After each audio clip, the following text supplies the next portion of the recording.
listen.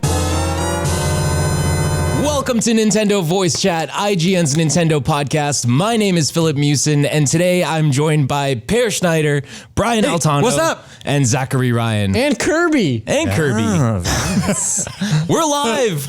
We're live today. We're live. Thursday, 3 p.m. Pacific time, 6 p.m. Eastern if you live on the East Coast. And yes, we are doing NVC live. One time only, a limited engagement. But no. Nay, I say. This is not a one-time thing. No. Actually, we are going to be taking the podcast live from here on out. Oh my God. Every Thursday at 3 p.m. Pacific, 6 p.m. Eastern. Wow. Exclusively.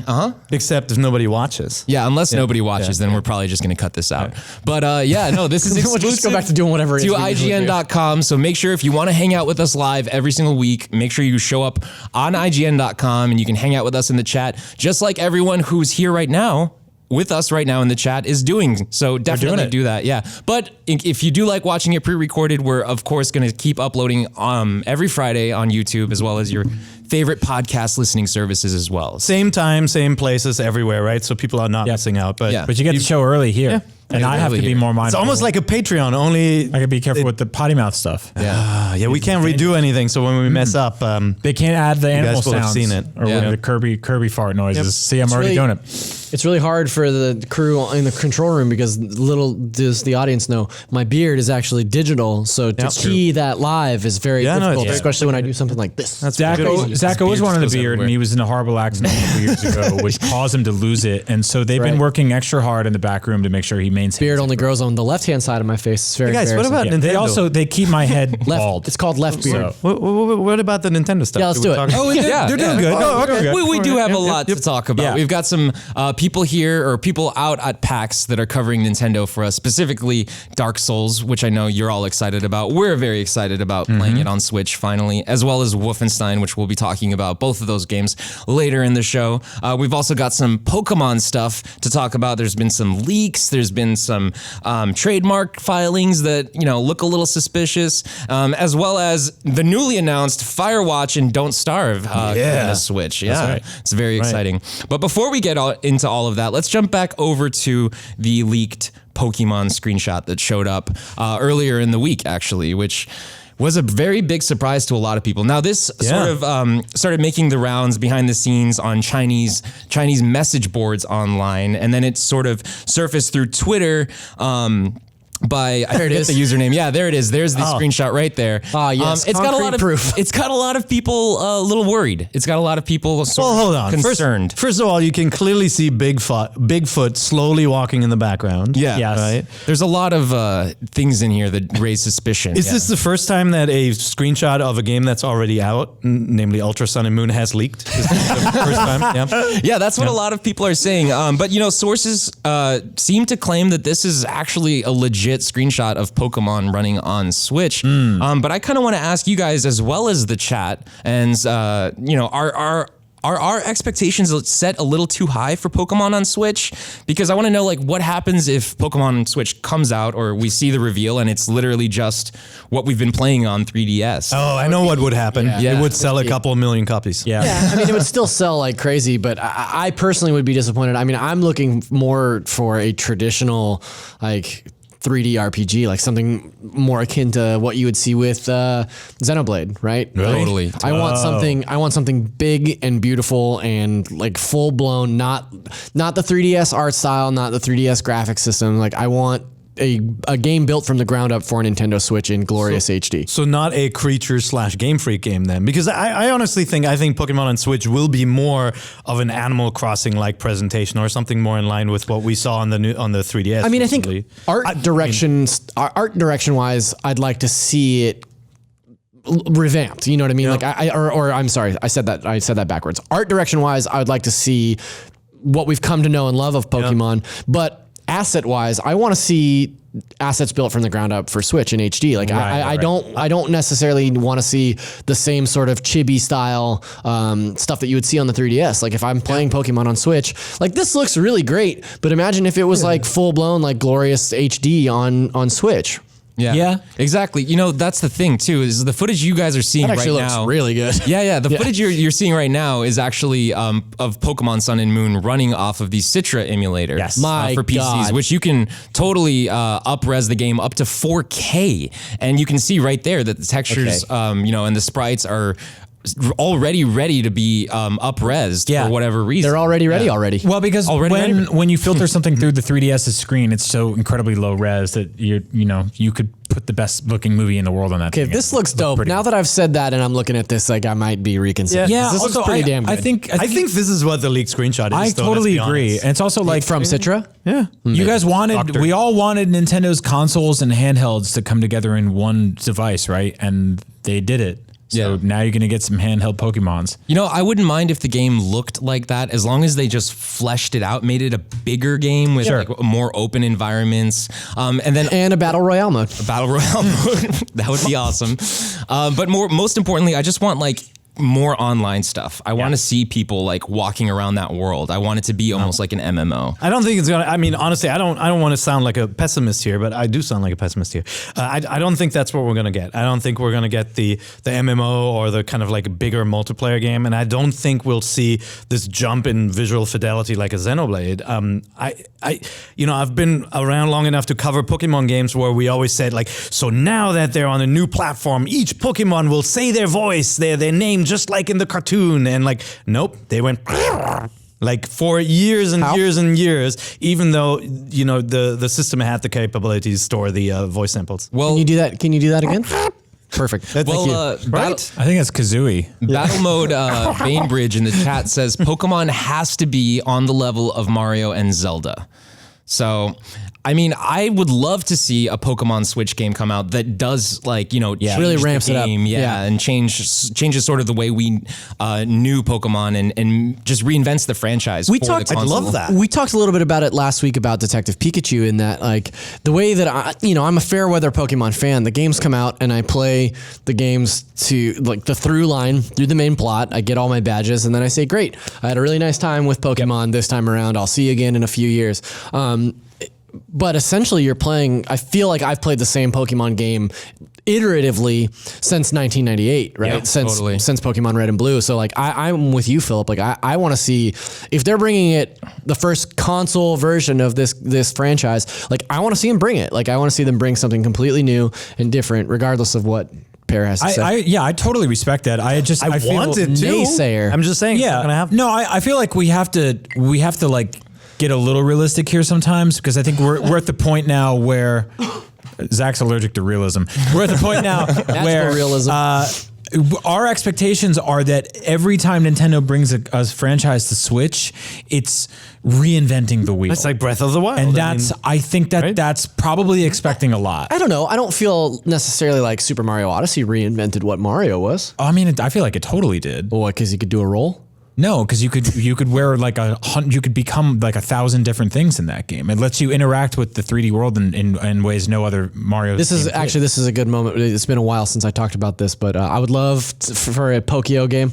Just a whole game based around the Pokio transformation. It's been a few months since I've mentioned that, so this is another opportunity to bring that up again. That's the little bird with a peaky Pinocchio nose, right? I would dig that too.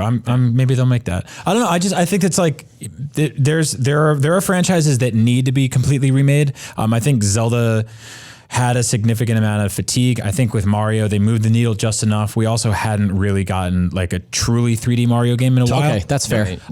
With Pokemon, it's kind of a if it ain't broke, don't fix it type of situation for a lot of people. So, I mean, I'd be all for a reinvention of that franchise. But also, if we get something that's like pretty straightforward, but just runs and looks really great on Switch, I don't think there's anything super wrong with that. I think if they were ever going to reinvent it, now would be the time to do it, because it would essentially be the first time that a mainline Pokemon core RPG, is going to essentially a home console. Yeah, you know what I mean? It's lived on 3DS and Game Boy and all these like Nintendo handhelds for so long, and now like we have an opportunity to play it in full 1080p. So I guess I'd say the right time is when the 3DS is dead. Then you can redo it completely as a console. That's game, what I was going to say. If not now, when? So I mean, if you think that, but I also don't think the 3DS will ever die at this point. Like eventually they'll stop making games for it. But I mean, I'm assuming given that we're seeing announcements of 3DS games coming into 2019, I doubt that that's the end. I mean, as long as people are still buying 3DS games, they're going to make them. So it felt like the reveal for this game, which was a guy at a desk with a logo. that was great. Yeah. Pokemon. Yeah. Pretty lo-fi, right? But also it felt like there was so little to show us that because of that, there has to be so much more hiding. Totally. You know, like I feel like if they were just like, it's another 3DS Pokemon game, but now it's on a slightly bigger screen, they would have been like, oh, it's Pokemon, you know, rock, paper, scissors, or whatever they want to call it. Yeah. Well, Confirmed. Oh man, I shouldn't have let that slipped up in our first live show here. Man, just babbling all over the place. No, so I'm kind of with you guys in that like maybe there is something more magical hiding behind the curtain, but I think we still do have to understand that at the end of the day, Nintendo is going to put a bunch of games on Switch, and I don't think every single one of them has to be reinventing the wheel. Look at Kirby. Zach was just playing it. It's true. Certainly Kirby. Yeah, that game is Kirby as hell. Yeah, it's Kirby as hell. There was actually another Pokemon trademark found by Cerebi.net on Twitter, and it was for Pokemon Rumble, or actually Pokemon Scramble, which is how it's called in Japan. So like that is in existence. You know, like that trademark has been filed, and now people are thinking, okay, well maybe we're getting more Pokemon games other than this like mainline Pokemon game on Switch, which would make total sense. Yeah, it wouldn't be the first time we got Pokemon Rumble on a home console. That was on Wii U as well, right? So it would only make sense for them to naturally start pouring out the franchise onto the new console. Yeah, we already have a Pokemon spin-off on Switch right now. Yeah, exactly. Wait. Oh, Pokken. But speaking of highly popular and Pikachu's not on Switch. Speaking of highly popular and exciting games that are just around the corner, Dark Souls Remastered has a bunch of new info for the Switch version. Recently, we heard that the Switch version will be running at 1080p 30 frames per second while docked, and 720p 30 frames per second while undocked. Whereas like the PS4 Pro and the Xbox and PC can go up to 4K 60 frames per second, which is, you know, that's nice. It's great to have that, but I personally would rather have Dark Souls at 30 frames per second running at 1080 or 720p, 1080p, whatever, and have a portable version of it that I can take on the go. Yeah. You know, especially like for the remastered version, you know, the second time around, because I played it for a while ago, years ago, when it originally came out. So I want to ask you guys, as well as the chat, what do you value more? Like, is the portability factor of Switch a fair trade for performance, like of 4K graphics or full 60 frames per second frame rate on 1080p? The game is already up-resed, right? Like it already looks better than the original Dark Souls, and it has a frame rate that is smoother than the original Dark Souls. Like I'm totally fine to take that and have it portable and play it, wherever I please, than to have it look like the most amazing version of this game that exists. Like, I don't know. It's sort of function or fashion over function, right? Or it's Skyrim, right? Like if you were motivated by Skyrim on the Switch and take it with you, you could have gotten a more beautiful version by playing it on consoles or PC with mods and everything. With the special edition. No, totally. I'm kind of torn because I just replayed Bloodborne twice, and I'm playing it on my PlayStation 4 Pro. But Bloodborne never got a Pro patch. It never got a 4K patch. So which is baffling. It's kind of crazy, right? They just stopped working on that game in like late 2015 or early 2016, whenever it was. It's been a couple years. And so I started up again, and I'm like, I still love this game, but a big part of me was kind of like, something's like it could be better. It could be running. It's a little stuttery at times. It gets a little blurry at times. So I'm sort of torn because I'm like, I want to play a game like this on my 65-inch television, but also like, I don't know. It'd be cool to just sit on the couch and just kind of curl up and play Dark Souls. That's so cool. Like, or get on an airplane and play it. So curl up suggests that you're comfortable playing Dark Souls and not getting your butt kicked. But that's true. That's you're more like up and tense and shaking and screaming. Yeah, I mean that's the only thing teeth hurting. That's the only thing that really freaks me out about taking Dark Souls on the road is just I'm really inviting people in to see my mania when I play that style of game. The idea of playing it on a plane is very appealing to me as somebody that loves Dark Souls, and it's like great, now I can play it anywhere. But it's very unappealing to anyone within like a 20-foot radius of right. And when you throw your PlayStation controller, it doesn't cost you $300. Yeah. Unless you hit the TV. I think I told this story on Beyond, but when I played Dark Souls 3 specifically, I have this like swing back chair, like it's like almost like a camp chair, but it's leather that I have in my room, and I set it up like diagonal from me because I would get so angry playing Dark Souls 3 that it was so satisfying to just whip my PlayStation controller into the chair because it was cushion it as it landed. But I mean it was perfect. No, I did link together with you, Zach. I know some of the noises you're making. Yeah, we died on Thunderblight Ganon like 50 times, and by the end, Zach was like, "Ooh!" I look forward to the headlines. Young George Lucas arrested for excessive cursing on Subway. We're gonna see it. Yeah, that's perfect. Hey, I hate to do a little inside baseball here, but control room, can we get the timer running in our monitor up here? Good. Yeah. This is you know what I'm talking great. about? Yeah. Sorry. Yeah. Anyway. Just a reminder, we are live right now on IGN.com, as we will be every Thursday at 3 p.m. So make sure you're watching on IGN.com on Thursdays at 3 p.m. Pacific, 6 p.m. Eastern time if you want to catch the show early. If not, then you can just watch us the next day on Friday late with the rest of You'll miss all the hot scoops. You miss like Zach addressing the control room, which is only in the live version, right? Edit that out. Exactly. It'll be fine. Everybody knows we do a show. It's cool. I, like, to be completely transparent, when I first found out we're going live, I'm like, man, I wonder what like the actual like sort of content advantage of that is. And I was thinking about it. New games launch on Switch on Thursdays. Yep. Yeah. If we've played them in advance, and you're sitting there on Thursday night with all your money plugged into your Switch, and you want to buy a bunch of stuff, and you don't know what's good and bad, we can hopefully get that conversation to you sooner. So now you'll know. Directs hit on Thursdays. Last time it hit on Thursday, remember? Yeah, and exactly. so hopefully we'll be able to get you the reactions and the news a little faster. Yeah, totally. Perfect. Lots of fun.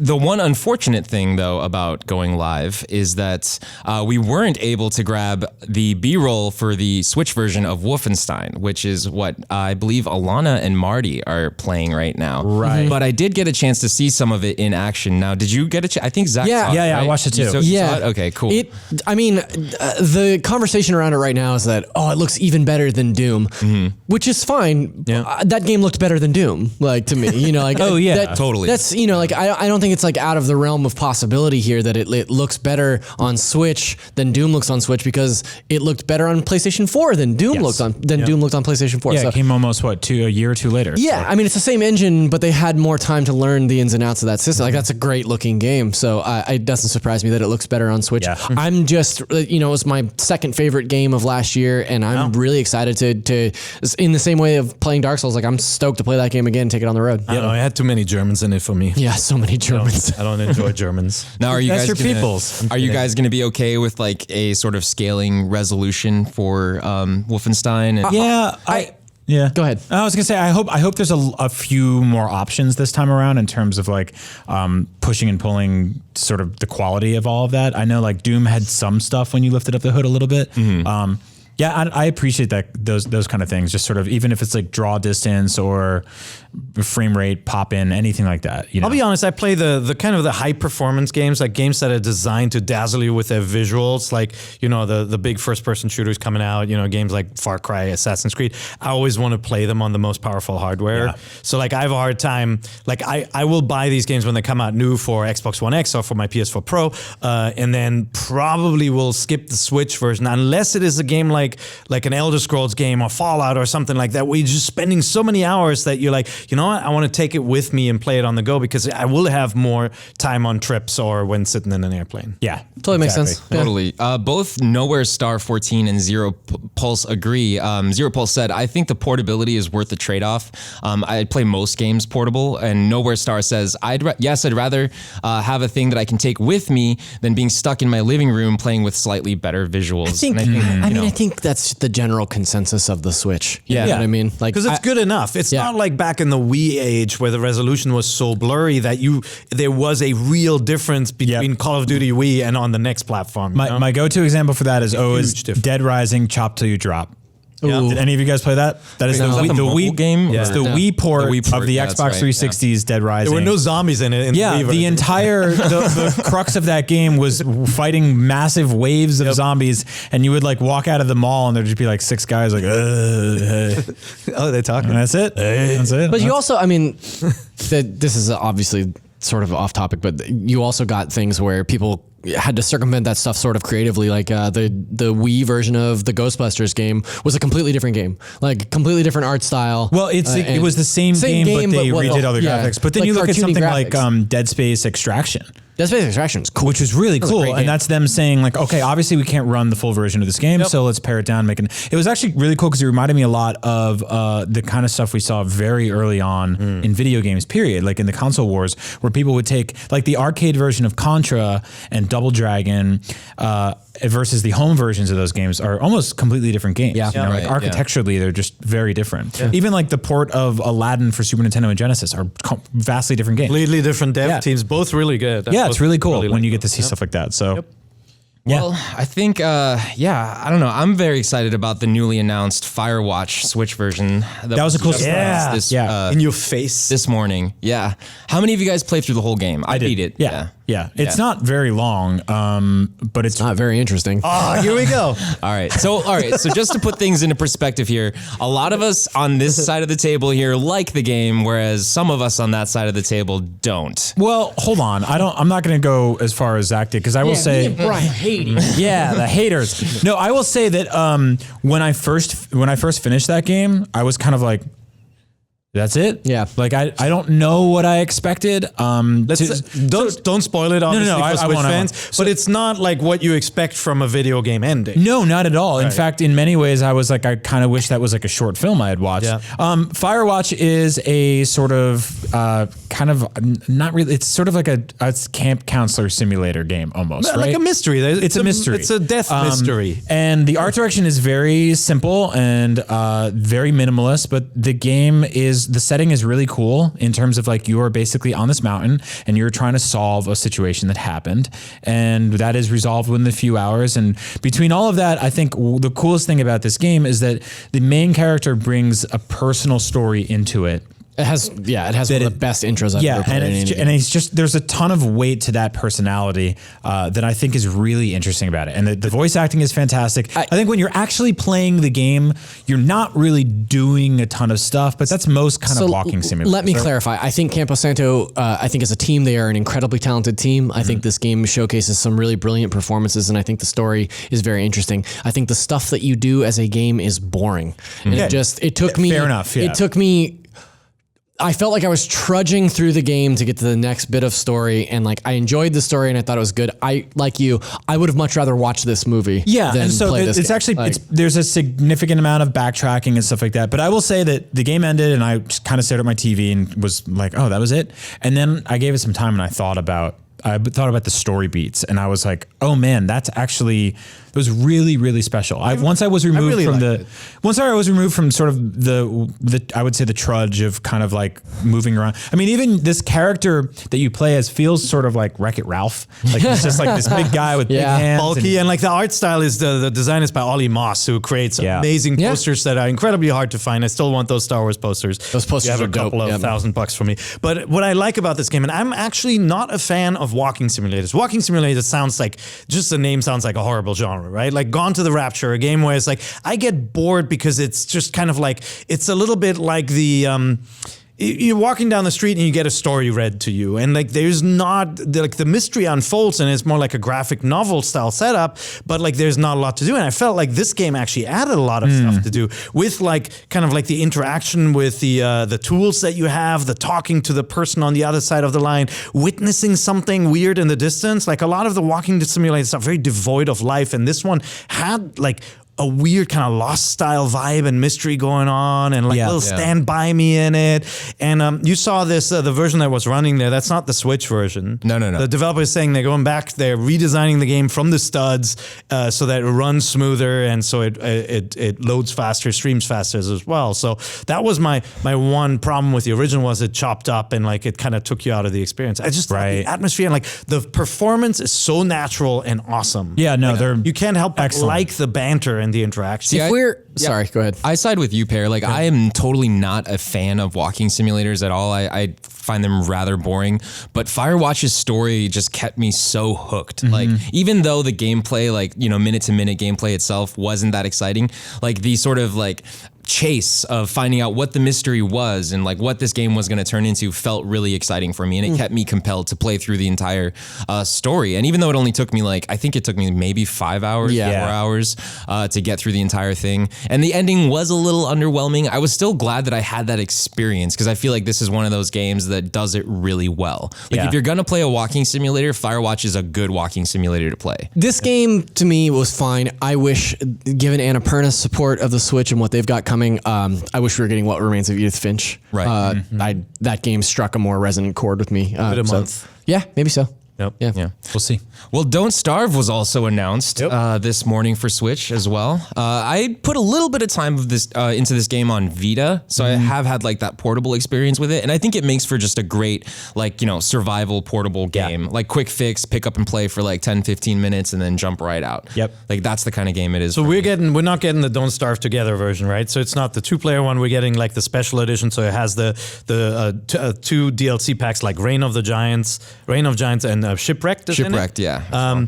I know this game mostly from my son, who absolutely obsessed over it, and it was the only thing he played every day. Cool art style. For weeks and weeks and weeks, and it has this very Tim Burton-esque design for the creatures. It starts you off in a very kind of brutal way where it doesn't tell you anything, and you have to figure out how to survive once darkness falls and use campfires and all that. And you don't know what's out there. So the less you know about what is actually in the game, the better when you approach it, because you want that surprise, and then how you struggle to figure out how to survive in this hostile environment. That's exactly it. And I think that I had some really great memories when this game first came out, because so little was known about it, and there was that kind of community of playing with other people and being like, what are we doing? Like what? It felt like the early days of Minecraft before they put all the crafting stuff in the menus and basically just didn't know what you could didn't know what you could do. And then I remember looking over at coworkers who were also playing it and being like, oh man, you built an entire camp. You're cooking, you're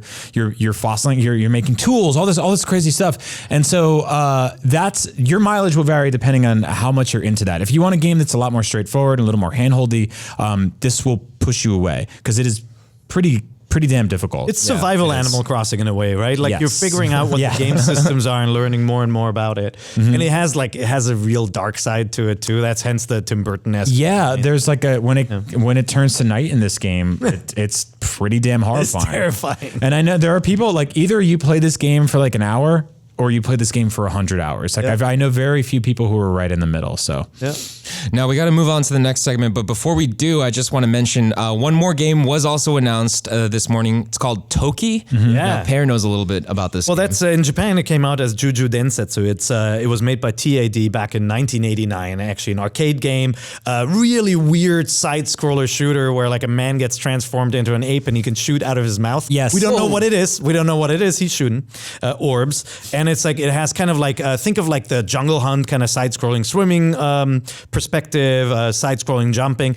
I always felt that game was a little slow. Yeah. The character moves really slowly, but it has its following, and the new version is completely redone by Microids, right, in France. Right, yeah. Actually, the designer worked on the Amiga port back many years ago, so it actually looks more like Rayman. It has these really very French-looking, beautifully designed games. So I'm actually looking forward to seeing if they make it play a little faster. Like Rayman Legends, Rayman Origins? Oh, that's awesome. Yeah, really kind of intricate, hand-drawn look to it. And this is not to be confused with Toki, Tori, No, not 2, the bird can jump game. Yeah, no, right. But another thing that was announced earlier this week in Osaka, GDC Osaka to be specific, was the Nintendo Bezel engine. Oh, now this is something I'm very excited about. I'm really, really excited. It's actually essentially Nintendo's new middleware software. The developers. That is exciting, Filip. I think it is exciting, especially for long term. When you think about Switch and more third parties jumping on, this is just going to make it a lot easier for people to start developing for Switch and making games that are specific to the Switch. More importantly, so it's just like Unreal Engine 4 or any other game engine like Unity. This is a tool that developers can use. Whether it's a one-man team or a 400-man team, it doesn't really matter. They can use this software to sort of create their own games that are specific to how the Switch works. So we'll probably start seeing more games that run like Odyssey, like Mario Odyssey did, where it's like 1080p, 60 frames per second. Like this is what that leads to. Now, Nintendo did comment, Nintendo has a face as a software maker that delivers the various game titles to customers, but it is also a platform holder that provides development environments to game developers. Among them, we have asked developers of games for the Nintendo platform to provide an environment that can create interesting games in a short period of time while keeping development costs as low as possible. We are developing and offering. In this session, we introduce the concepts and features of NintendoWare Bezel engine and the points we focused on during development. Interesting. Yeah. So I mean, the good news is not every development team can build their own engines and program to the metal, as it were, right? Yeah.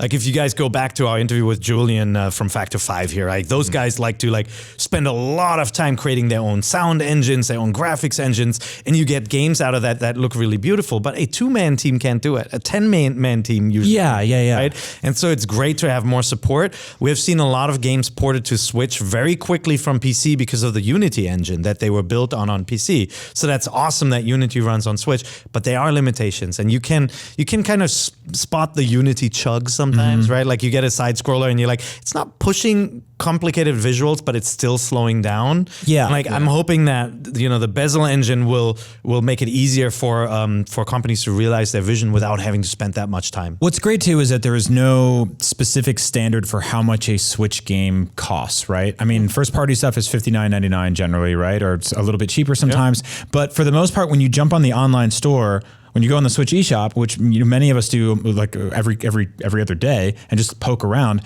some games are $199, some games are $59.99. There's special editions for $129.99. So you can basically go in there. Up. No, there are. It's like the NBA games. I know. But you can go in there and be like, I have an idea for a game but it's a $10 game, or it's a $20 game or $15 game. Like the sort of the space in which a game exists now has changed dynamically to the point where I bought a game called Mom Hid My Game. And it's on Switch, and it's really fun. Have you guys seen it? Yeah, it's like the WarioWare sequences. It's very WarioWare. It's a port of an iPhone game, and it's on 3DS too. It's on 3DS as well. Yeah, it's the kind of thing that wouldn't exist in a retail shop. It would die on the shelf, and you couldn't sell it for $30-$40, but it was just a couple bucks, and I bought it. And I imagine creating tools to get people to get products like that out quicker, where they're like, I have a quick idea. It's not necessarily a 10-hour game. It's not maybe even a 2-hour game, but it's just a couple bucks and I want to get it out there. Like that's what this is all about, And I think Nintendo creating a platform for that, and making the ease of development better for everybody involved is fantastic news. It's not like the Switch has a problem with getting games right now, but damn, let's get more. Yeah. Yep. Absolutely. Well, I want to hear a little bit about what games you guys have been playing this week. But before we get into all that, I want to hear what you guys have been playing this week as well. So let us know in the comments what new games on the eShop you've been playing, or if you've gone back to any other games. But that's what Pear's been playing, and I've been playing it too. And that's actually our pick of the week this week. The Adventure Pals, which is a fantastic platformer, is now available on Switch. Love this game. Yes. Really love this game. Really cool. Speaking of, this is one of those games where you don't see that Unity chug. It just feels solid. It runs smoothly. It's got this really kind of quirky, cool art style. The way you move around and traverse this game and attack and stuff like that, it feels very Scribblenauts, and I mean that in the best way possible. Like a Scribblenauts that controlled perfectly, and not the mini game collection that launched recently, which was not good. But this game is really fun and really whimsical, and the cool thing about it is that outside of just being a fun action platformer, is that you can level up your character, and you do that by sort of collecting things and by beating stuff up. There's that little blue meter you might see up there if you're watching, levels up, and when that happens, you get to choose different parameters you want to change. And the first thing I picked was to bring all of the collectibles in the game closer to you as you ran around. So it just sped up the platforming and sped up everything, but you can play differently. And so there's different sort of animals you can attach to and co-op buddies, and you go on different missions, and you can run through every level and just like get to the goal, or you can 100% them like I've been doing. There's a very old school like overworld and everything like that. Look at him go. Yeah, I really, really dig this game. I didn't know a thing about it a week ago, and now it's one of my favorite indies on Switch. So it just kind of came out of nowhere. I'll be checking this out. This looks great. It is really fun, and like the action of punching something, it just feels really good. It's like the feel of the game is good, and the way the way you can kind of explore the areas. It has the kind of traditional Mario secrets where you like, is that a death drop, and you can see something peeking out at the bottom, and you know you can explore it a little bit more below. So it's very fun. The only thing about this game is it makes me a little sad about Toys R Us. Jeffrey. Like, he's got the Jeffrey growing out of his butt there, and like I'm sad. Yeah, but like to play devil's advocate, when Jeffrey Giraffe started looking like just this giraffe, like things started going downhill for Toys R Us. Oh, dude, that giraffe is awesome. You can use it to like Spider-Man yourself around. The one in this game, it's so weird because they're like, what's a good animal that can be a helicopter? Oh, a giraffe. Okay, sure, perfect. So it's like 2D Banjo-Kazooie. Yeah. Like the giraffe takes over certain functions. Yeah, I really dig it. Is there co-op in this game, or because I haven't? I think there is. Okay, because I haven't dug into that yet. I'm pretty sure there is, but if there is, I haven't tried it either. Yeah, cool. But yeah, it's cool. You pick up different buddies. There's like a rock as well that flies around, which is I always cool. want to be friends with a rock. Yeah. Pet rock, yeah. Super easy, Brian. That's Zach's. So easy to be Zach's friend with too. a rock. Yeah, Just pick one up and start talking to him. that's right. But like every week, we have a pick of the week, and now we also have a skip of the week. Oh no! And this one may not surprise you. I'm sure that some of you out there probably predicted this. Are you a bad enough dude to skip this game? Are you bad enough to skip this game? Because Bad Dudes is definitely our skip of the week. Brian's friend, The Rock, has gone missing. Yeah. Hopefully someday. I put about an hour into this game last night, I want to say. Yeah. And You want that hour back? It was about 59 minutes too long. Oh boy.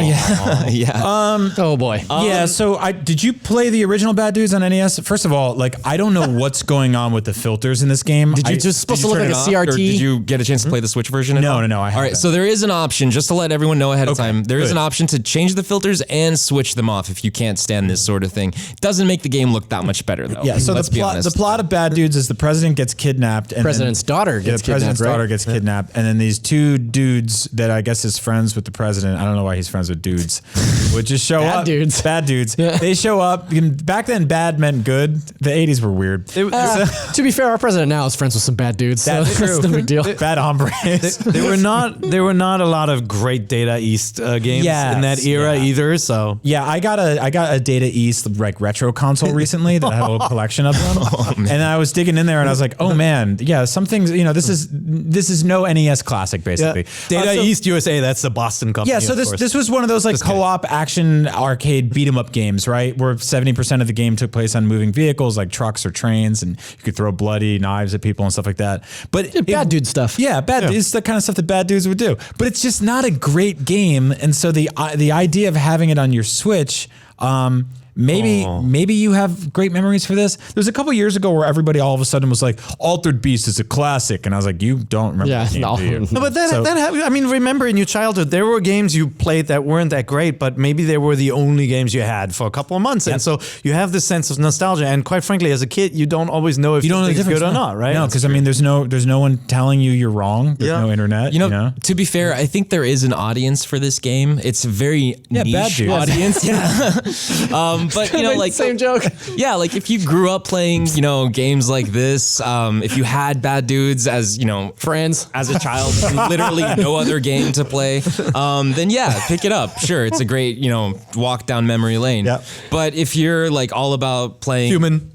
good games with like structure and like an actual If you're all about playing good games. well, that's what I mean. Like, there's some games that are so bad that they're good. If You know got what I that mean? good game Yeah. lifestyle. Yeah. Well, I don't know, but check it out if you No. yeah, No, or don't check it out. Yeah. Skip it. That's skip of the week. Skip it. Well, I mean, yeah, skip it. But You're just nice. I just feel bad for for people who do like. Are you a bad enough That dude to game. feel bad for this game? All right, whatever. What else you No, got? yeah, it's okay. No, you're right. It's hard to be like this game sucks Because I there don't was like a doing time. that. There was a time when a lot of people were super excited. about Totally. Bad Dudes. And it's like Yeah. the thing is about 90s or 80s and 90s beat 'em ups is that some of They're them. a friggin' dime a dozen. dozen. Yeah, there's tons of them, and some of them aged really well. Like I maintain that like Turtles in Time is a freaking awesome game. Like it's still really fun. I still really think good. the '90s X-Men arcade game is really fun. Yeah. I think the Simpsons arcade game is really fun. Arcade game is aside top. from the fact that like every enemy in that game looks like Eric Trump. It's weird. But Bad Dudes is one of those games that did not necessarily age very well, and the same with the second half of Double Dragon when it turns into a platforming game. Yeah. I don't know. Sam Claiborne will probably be here being like, Bad Dudes is amazing, and I don't know.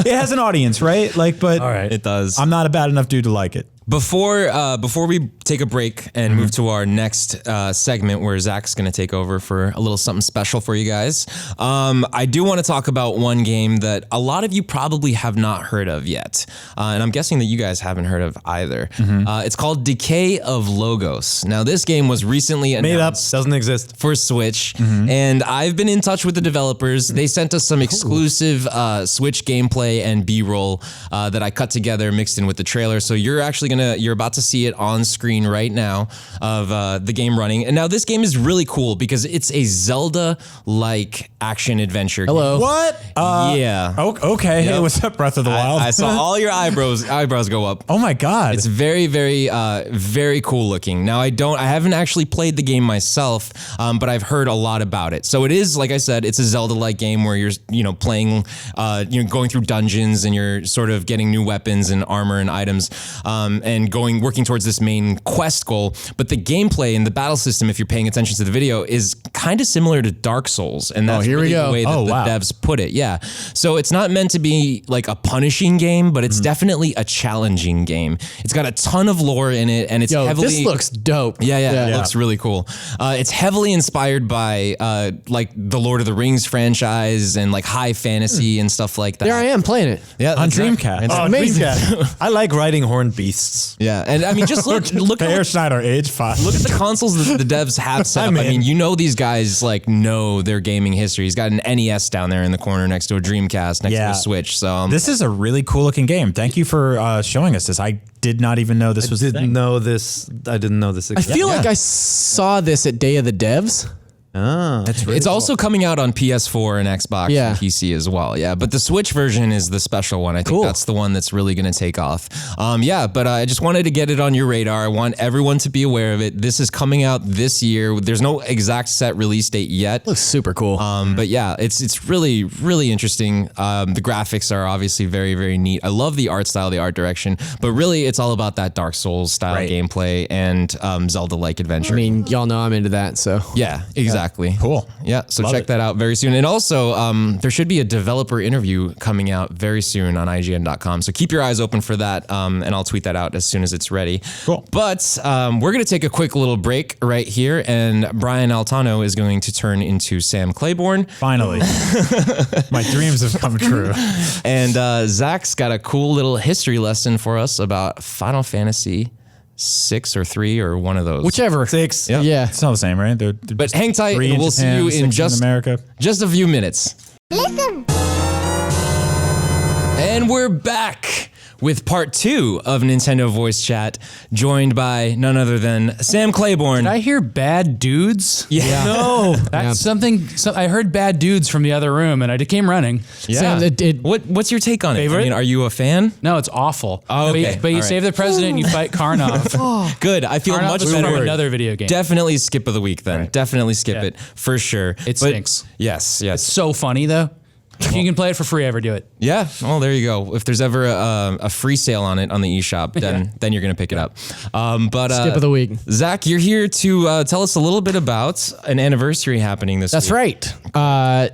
This week marks the 24th anniversary of Final Fantasy 3 or Final Fantasy 6, depending on when you played this game. Paris says it's canonically 6 because it's actually the 6th installment in the game. There's another 3. So just but before it's we not get into another it, six. How crazy is it that it's the 7th Final Fantasy that came out in the United States? Final Fantasy Adventure or Legend, that's what it was. Legend 2, Legend Yeah. 3, Adventure, Final Fantasy 2, and then Final Fantasy 3 or 6. I didn't just bring the cartridge. I brought a full Sam box brought copy. a bunch of props. And the original strategy guide, the best strategy guide ever written not by IGN. This is an amazing guide with amazing art in it. We'll That's come to in a bit. pretty good condition for something. This was like, at a Nintendo gameplay counselor place. I got it through a friend in the industry. Before Very cool. we get too deep into our discussion of Final Fantasy VI, let's take a look at a commercial from 1994, a television spot from American TV, which Sam and I remember very fondly. remember it so well. Yeah, let's go ahead and take a look at that. Okay, kid, show me what you got. Yeah, right. Next. Yes. Next. Ooh, scary. Next. Next. Next. Final Fantasy III. Do you have what it takes? Final Fantasy III from Squaresoft. Next. That's awesome. My favorite part is the guy at the end. He knows what's coming. I've never seen that commercial. It's really funny. Yeah. It's really Weren't you good. in Japan at the time? I lived in Japan. I stood in line very early in the morning to pick up Final Fantasy 6. There was a see? There was there's a store in Akihabara that always sold games early, and like you just showed up at the crack of dawn, and you would, or sometimes at midnight, and you'd get these games. And I was dying to play this. This was such a mega hit there. I'm surprised you're able to find it.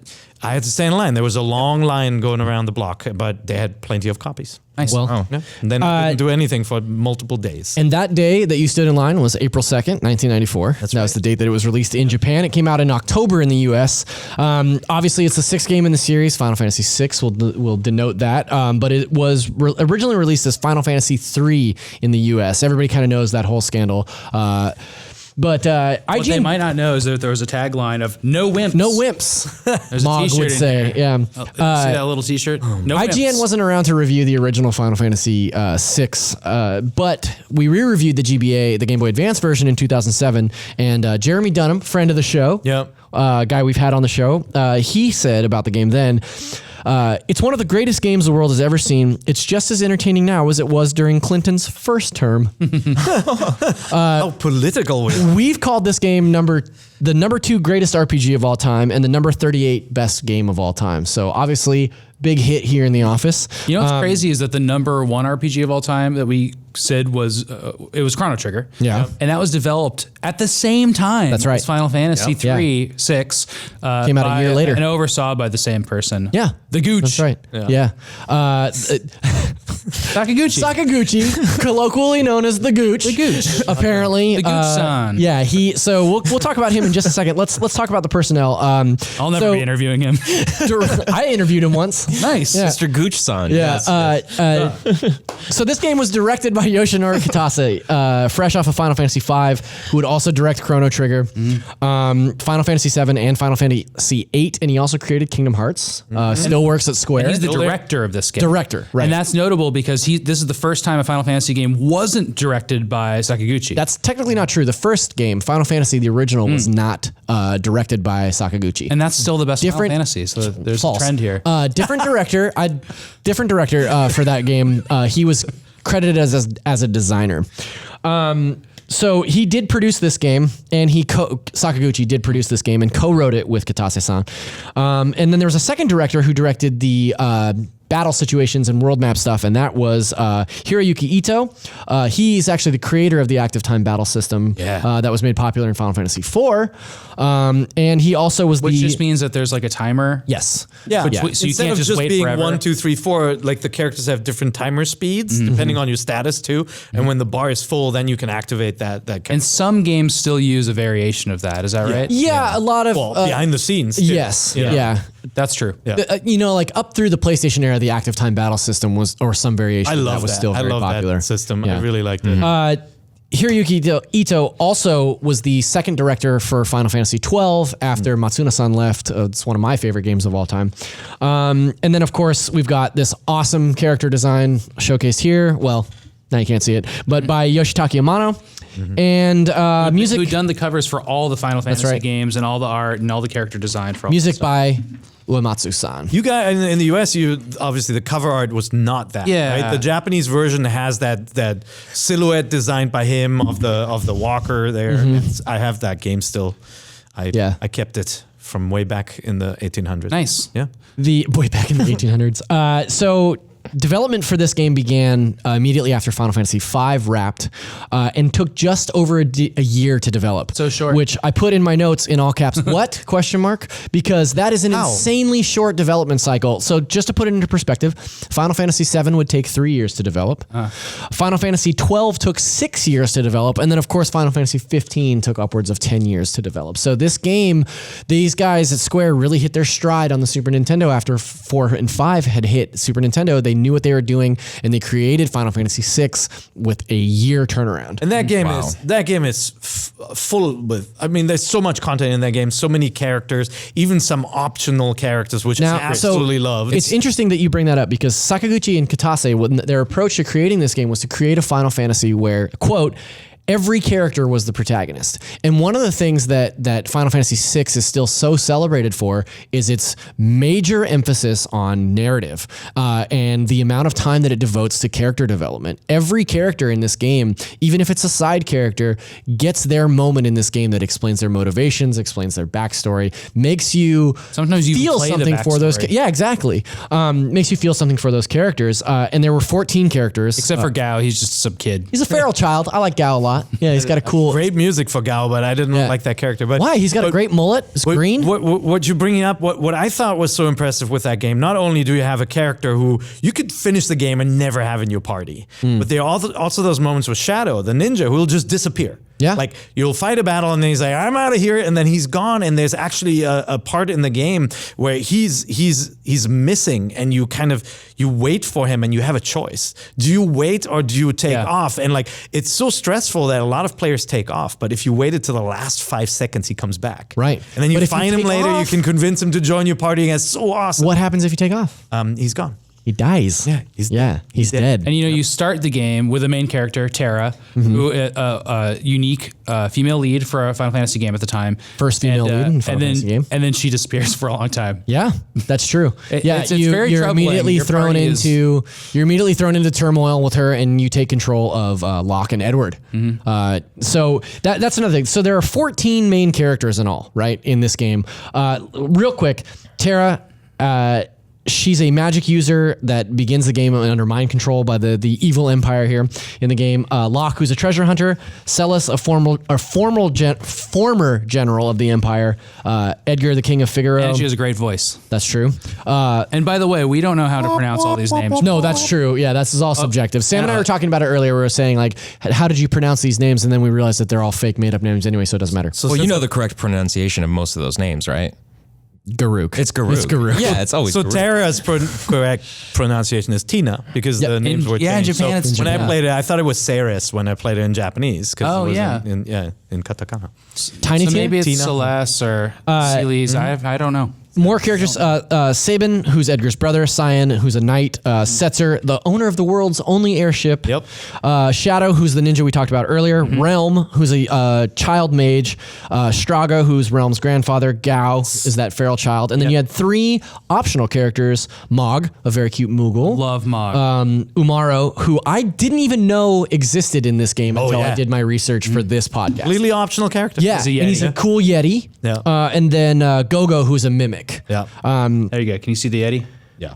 So one of the things that is so endearing about these characters that you can see in the sprite work, right? Like there's this huge animation leap forward for the sprites in this game, whereas previous games had sprites differentiated between what they look like on the world map and bigger, more detailed sprites for the battle sequences. This game used the same sprites. Celebration sprite. That's right. So Strike sprite. yeah, this game had sprites for There's so much more. yeah, one set of sprites for overworld and for battle sequences, and these sprites had double the amount of color as previous sprites and 40 unique frames of animation. So characters could do things like wink, they could laugh, they could point. Oh yeah. That's Kefka's laugh, man. Kefka's It's so famous good. laugh, yeah. And for the first time ever, the world map was rendered in mode 7, which we all know the that Super right? Nintendo. Yeah, Man. When you get up into something flying, Right. it'll rotate around. In some So- scenes, it shows that. Even the opening. You have the isometric top-down view when you're walking around the world map, but when you get into an airship or you get on a chocobo, it gives you that faux 3D mode 7 look, Yeah. so that you're pivoting around the map. I remember playing Here's it. the map. Yeah, there it is. Here's something funny about the map. They had lots Now, of really cool effects on If you got this game at the time, there's no such thing as spoilers at this time. You could not spoil anything because nobody used that word. That wasn't a thing. So you would get this, and then you turn it over for the biggest spoiler in the game. That the world of ends destruction. and it Yeah, becomes something else. that's right. Yeah. Which was still awesome and a great moment in the game and shocking for how it came out. But just a little reminder there to chill out a little bit because you can still enjoy something sometimes, even if you know what's going to happen. This was definitely a thing, though. Think of Link to the Past with the two worlds. Like this was a thing where you get to this cataclysmic event in a Final Fantasy game where, or you sometimes leave the Earth altogether, right? But where there's this entire different map. But yeah, this game was pretty brutal, and it was such a great moment. You lose your bearings and then all of your friends. Well, it's such a crazy thing for a Final Fantasy game to do because Final Fantasy prior to 6 had been a very Tolkien-inspired, very standard fantasy sort of adventure in each iteration. Final Fantasy VI sort of did away with all of that and introduced the idea of this steampunk motif that you would see again in games like Final Fantasy VII, Final Fantasy XII, Final Fantasy VIII. Like this sort of blend between technology and magic. And Chrono Trigger. Chrono Trigger too. So it was heavily influenced by this steampunk idea. And then also it did things narratively that Final Fantasy never would have done before. You've got a character that attempts to commit suicide. You've got a character that dies in the middle of the game through an optional event. We talked about Shadow, right? Yeah. You've got a villain who poisons an entire town and then wins in the middle of the game. And another Kefka becomes a god and destroys the earth in this game, and you have to build your party back up in the middle of the game. And there's another villain that just trolls you throughout the whole game. It's like that squid guy. Yeah, the purple guy. Yeah, that shows up at the opera. And of course there is the opera sequence. That's a good point. There's a lot of there's the touching moments and ones we remember, and then there's comedy in it. Yeah, the opera sequence is moments. The opera sequence is really funny because that whole sequence you're just being trolled by, I forget his name, the purple squid man. Yes, and the whole time you have to memorize lines, which is actually hard to do. You have to just memorize. And lines. the presentation, the fact that they just did a lot with voice samples, the whole little part, it's so great. I don't want to leave the chat out of this conversation since we're live every Thursday now at 3 p.m. on IGN.com and 6 p.m. Eastern. Plug. So Zero Pulse, where'd it go? Zero Pulse 32 says, this game is so good. And Jim Norris Slot says, I hope this is a regular thing on NVC. Woot woot. People like you, Zach. Yeah, I'll do a Keep good job. doing it. Yep.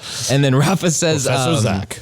Rafa says that this is the best Final Fantasy without a doubt. I'm with you. Yes. Yeah, And Galvanakis says, I remember playing the original Final Fantasy on NES. And DB4 Johnny says, when will Final Fantasy 6 be coming back to Nintendo? Oh man, think So about it. that- we totally trolled the audience. Octopath Traveler Engine and FF6, man. Come on. Please. That would be really good. Make it happen. We totally trolled the audience at the end of the last segment because Philip was like, Zach's coming back with a surprise about Final Fantasy VI. And we were all like, oh no, nothing. No announcements. No announcements for 6 But coming if to we the were to Switch. get Final Fantasy VI back, I think a Game Boy Advance, just the port of that one would be the one that people probably The Game Boy- want. so- it's hard though. That's actually a really good transition point because this game is obviously lauded, critically loved, commercially successful. It's been released 11 times, right? Re-released 11 times since it was released on the Super Nintendo. Notable releases include the Game Boy Advance version, which they went back through and relocalized the game and fixed a lot of the sort of clunky dialogue in some sequences. Yeah, they took out some exploits, which I actually really liked. Yeah. So I'm kind of torn. Is that level 99 exploit taken out of that one? I don't know. That was an interesting one. Yeah. If you grind as Celeste or Celeste, I don't know how to say her. Nobody knows. If you grind as her before you get your party back after the end of the world and get her to 99, then everybody in your party will be 99 because it sets them to whatever her level is. So if you've got the OCD and you want to do that, it would take The Vita a version long was good time too, right? Vita version was good. The PlayStation, the first version of the on a PlayStation platform was in Final Fantasy Anthology, where it featured FMV cut sequences or cut scenes that were based on Amano's design. Some of them are really cool. They sort of doubled the amount of cinematics because you'd see this FMV cutscene, and then it would show you the Super Nintendo version of that scene as well. I you played those first first, played yeah. this game on PlayStation, so I remember the Opera FMV very well. Interesting. Terrible load times. on PlayStation though. Kind of for a cart-based game, bringing it over to disc meant that they added in load times. The same deal with the Chrono Trigger release on PlayStation. So if you can play it on a cartridge, I think you're right, Sam. I think the either the version that's on the SNES Classic, which is just traditional Final Fantasy III, or the GBA version is the way to go. And then of course another notable version was the PC/mobile version that was released a few years ago, which is actually the last time I played it, that features awful sprites, terrible, like weird washed out sprites and really gross menu text. Which you can't change. And I know people don't like that version, but mechanically it should work on any system. It should work on a phone because you're just choosing menus. So that's disappointing. Yeah, it is really disappointing. Last thing that I want to say about this game, because I know we're running into long territory here, but the sort of lineage of this game carried over to the Nintendo 64 in the in the Silicon Graphics demo. So we actually have a couple of screens that we're going to run here, but Silicon Graphics rebuilt Final Fantasy VI. Here we go. You're seeing some of this stuff here. Rebuilt Final Fantasy VI on the Nintendo 64 hardware in a graphical demo. Like, this is what a Final Fantasy game would look like on Nintendo 64.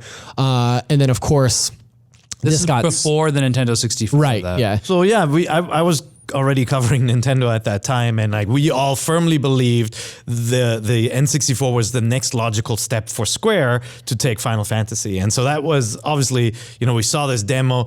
When you look at it now, it kind of looks really lame, but this was the first time you saw the Final Fantasy characters in that kind of like 3D rendered in that cutesy style and all that. We were very excited for it. And then suddenly there was the whammy that the franchise would go to the PlayStation. That's right. Obviously big because of the CD format. That's right. Yeah. Sony ultimately won out because of the format that they adopted for Final Fantasy VII, which is the game that introduced me to Final Fantasy and encouraged me to go back and play all these fantastic games. There was a feud, like Nintendo and Square, like a blood feud. It was dramatic. Yeah. I mean, it was, Final Fantasy and Dragon Quest were associated with Nintendo systems, and then suddenly they weren't. That's why it was such a big deal when those re-releases started making their way to GBA, right? Yeah. Like, it was an important thing for Nintendo to have Final Fantasy on Crystal their platform. Chronicles. It was a huge, it was a yeah. huge shift. Dragon Quest was much bigger than Final Fantasy in Japan. Brockway. Huge franchise. For that to be gone, and for a while it looked like Enix wouldn't even be on the system. They released Mischief Makers, right? UK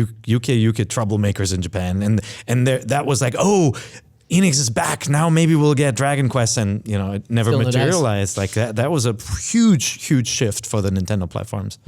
So we got to wrap up, but in closing, can you guys just tell me a little bit about what you remember most or what you love about Final Fantasy VI? Yeah, I mean, for me, I was way into RPGs by the time it came out because I loved Final Fantasy 1, and I really liked playing it with a strategy guide when I was really young. Final Fantasy 1. So I was really excited for 2, which was 4, and then I was like out of my mind excited for 3, which was 6.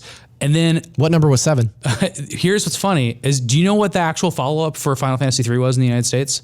It was Mystic Quest. Mystic Quest, yeah. So there was a totally forgotten and like kind of reviled game, but it was an RPG made by Square for Western audiences.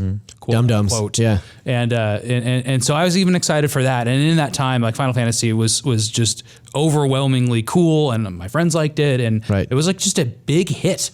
And that was surprising because the previous Final Fantasy games had been, slowly been growing in popularity. And then 7 was so big. A game that you've still not I've never played it. Yeah. And I'm not, I'm interested historically, but even at the time and now, like I was, a Nintendo fan, and I was like, miffed that they went to Really? Sony. I never bought a PlayStation.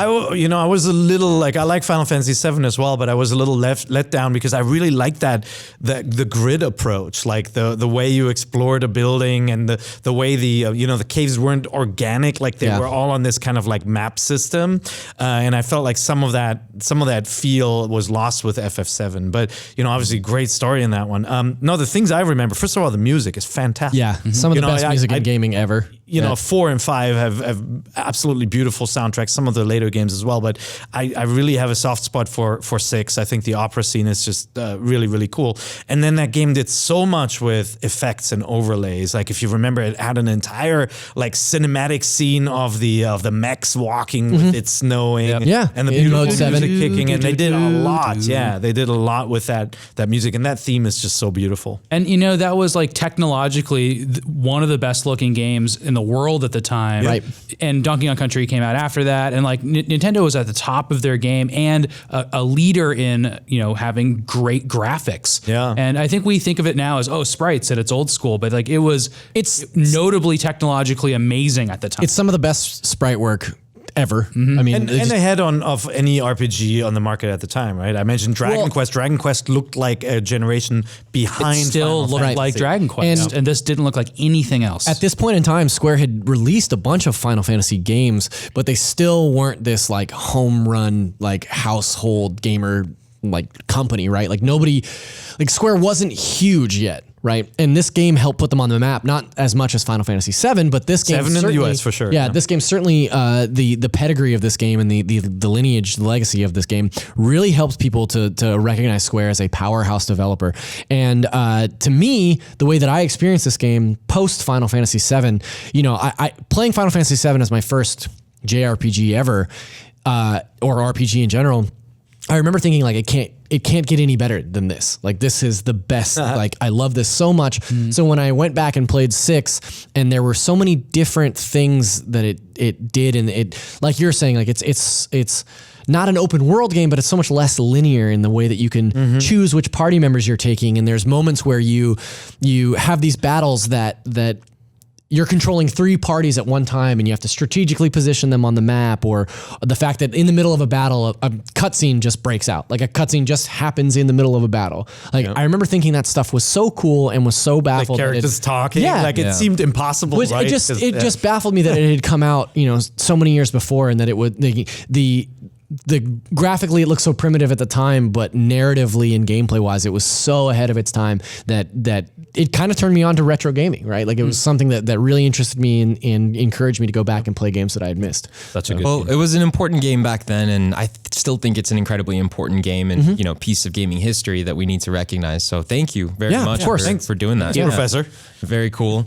Which leaves us with just a few minutes left for question block. So if you have any questions, we're doing it live. Drop your questions in the chat and we'll get to as many as we possibly can, but we do only have a few minutes. I was flipping my sheet over looking for the questions. But they're they're not there. Let's do it live. While we wait for questions to come in, I just want to read off a few questions or comments from the chat. Anish Bushka says, nostalgia is such a marketable thing these days, especially with people who play games. Why aren't people making game commercials in this style nowadays? I think he's referring to the commercial that we opened TV with. spot. Yeah. I think that might actually work well for certain games to Yeah. do like a retro, like flashback style. Like, I could see. commercial. Yeah. Ask your parents to hook it up. Ask your parents if you can play Fortnite now. Yeah. Exactly. Yeah, exactly. All right, I have a question. Yeah, for sure. Zach, in the ancient castle, what is the first treasure chest you can find? The contents of that treasure chest. Oh, that's Phoenix Down. Yeah, you can find Phoenix Down in That there. was pretty close. Yeah. It was a wing edge. Nobody knows. I don't even know what a wing edge is. I hope somebody got fired could've been for a that Phoenix blunder. Oh, here's a good question I see from WC Robinson. He says, You sound like a famous author. do you think that Spyro will come to Switch perhaps later on? I think he's referring Yeah, to the of recent course. Switch and, or PS4 and Xbox announcement. I think It'd be more likely than Crash Bandicoot. Crash Bandicoot is coming to Switch. it is. Yeah. Well, that's what I'm saying. It's, But you're right. No, you totally. that would be the most unlikely game, and this is like much more likely. Yeah. I totally agree. Look, I mean, Spyro obviously was in the Skylanders game, so it's no stranger to Nintendo platforms. And he was never a more Sony recently. mascot. Yeah. Yeah. Well, Yeah, that's we don't. true too. We don't know anything for sure. We don't have any actual concrete details for you guys, but we can say that IGN has spoken to Activision about it and asked them about the Switch version, and they said that they weren't they were only talking about PS4 and Xbox that day. So let's just go ahead and leave that up to you guys. Take that as you want to take it. There could be a Switch version on the way. I think They didn't say no. I think Yeah, I they think didn't if say enough- no. Talking about it. They didn't say yes. They didn't say no. So. I think if enough Switch owners buy the Rodent game, that they will also bring the Dragon I game. would think you'd probably have to buy Bad Dudes to get the Dragon game. Maybe so. Is the rodent game the marsupial game? Is he a marsupial and not a rodent? So, right? A I Bandicoot. don't. 6 of one, half a dozen of the other. Are Bandicoots from Australia? Yes. Yes. Then they're definitely marsupials. Here's a quick one from Dingoes are from Australia. They're not marsupials. Yes, they are. Okay. Here's a quick one from Nowhere Star 14. dogs. Probably Dogs. pretty easy. He says Fortnite for Switch, yay or nay? Nay. Nah, Zach's a hater. What about you, Sam? No, I like Fortnite. I just don't think it's coming to Switch. You don't think it's coming to No. Switch? Uh-uh. I mean, If it's on phones, it's going to come to Switch. I think so too. It's too big. I think it's too big. Here's yeah. the thing about Fortnite is that it was made on an engine that can scale down to phones. Yeah. Like that is so much of the work done for you already that it's this ultimately scalable game. Switch doesn't have anything stopping it from being on it. Yeah. Yeah. I think it's going to come. I think it would be very silly for them to skip Switch. I mean, the limitation is like, portable console and online multiplayer games is kind of tough to be playing on the bus, but I think it'll still come. Yeah, but you could totally play the single player mode of Fortnite. That's right. No, I'm kidding. Did we run that poll about whether Crash Bandicoot's a marsupial or not? Yeah, can we get that up? We don't need a poll for that. It's a fact. The rodent. Okay, here's one last question from the chat, and this one is from. Let's take it from. Oh man, all of your chat names are amazing. Bingo, bing, bong. Yeah. Yeah, you got to find one that's safe. Blue Go Bing Bong, the Game of Thrones character. Yeah. Blue Cowlin with an too many W's and Y's for no reason. He asks, do you think Nintendo will announce themes at E3? Themes. So themes as in theming your Like- system. like PlayStation and- themes. Yeah. Yeah. Yeah, I don't see why they wouldn't announce themes. I personally, I don't care about themes. I've never themed my PlayStation or any other Nintendo consoles that I've had. You should look at So, Brendan Graeber's Undertale theme for his PS4. It's amazing. Try not to look at Brendan Graeber. He walled off his area right now because he's playing a secret game. I could see this one be one of those, and we're releasing the new firmware update, and you're going to do this and this and this, and themes are part of it, and you can download it right now. That feels like a Nintendo thing to do during E3. Totally. I would actually kit out my Switch with a Mario plus Rabbids theme. Yeah. Because I love that world. I think You're it's gonna very have goofy. to buy a lot of copies of Bad Dudes if you want Nintendo to theme the Switch. That's right. I think Nintendo's going to want to do something to stir up the crowd during E3 time. So it would be wise for them to release something like a significant update Yep. Yeah. just before like online launches in September. You know what I mean? So E3 might be the time to sort of get the ball rolling on stuff like themes and all the other things we've been asking for. Themes, memes, dreams, And beans. beans. Colorful controllers. Hopefully they're all there at E3. Yep. Absolutely. All right. Well, that's our show this week. Thank you very much for tuning in. We're a weekly show on IGN.com. Weekly live show. Every Thursday. Exactly. Weekly live show. Every time? Thursdays at 3 p.m. Pacific, 6 p.m. Eastern. Yes, I just learned my timetables. But you can also still catch us every Friday on youtube.com/Nintendo Voice Chat and your favorite podcast listening services as well. My name has been Filip Musin. Okay. Yes, I'm trying new has been. things here. I'm not trying new things. My name is still Per Schneider. It's still Per Schneider, yeah. I'm assuming my name will always be Zachary Ryan. I'm going to go with Umaro. There you go. Cool. Thank you guys very much for catching us. If you were here live, we love you. If Thank you you. weren't, we still love you. But yeah, come watch the live show on IGN.com next time. And we'll see you next week. Take care. Did we